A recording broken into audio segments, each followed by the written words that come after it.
We were just talking on the way here on the stage. It feels to us like everything has been said, but not by everybody.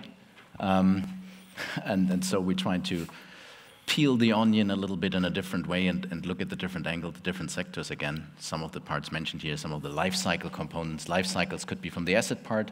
It could be on the country, which economic life cycle the various countries are in looking at that. And we had some interesting comments, one from Richard early on saying not all construction lending is the same. We heard on a panel beforehand that income is more important than the mother. For Yolanda, perhaps than the father, we don't know. But let's take a look and what we can discuss here, and perhaps trying to relate it to some of the presentation mentioned early on. And starting with ladies first, and I'm very pleased compared to last year's panel, now we get a little bit of diversity with Yolanda on the panel. It's not all male and all white. So we're moving in the right direction with the panel composition. Thanks, David.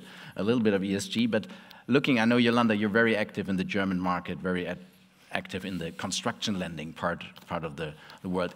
Since we heard the market has moved, the market has changed, and I know there was from Hanno a great presentation on that part. Have your underwriting criteria changed over the last, let's say, 9 to 6 months? How you look at the market, how you approach the market, and how you approach, I know you told me you're mainly active in the residential field. So anything you value differently, you approach differently?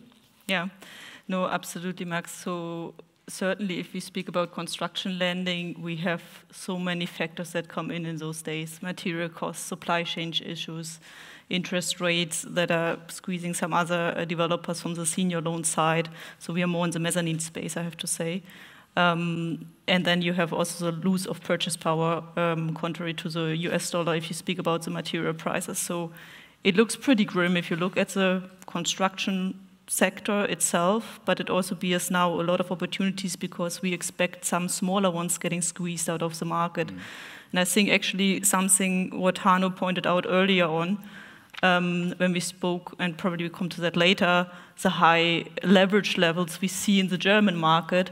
I wonder how you see it if you come from a more global perspective. I think that's something that puts the market at a certain risk, but again, gives us, if you underwrite opportunities, also a different edge to things. It gives us also a change probably also in terms of if you only go for mezzanine, but consider going forward more the senior loan opportunities.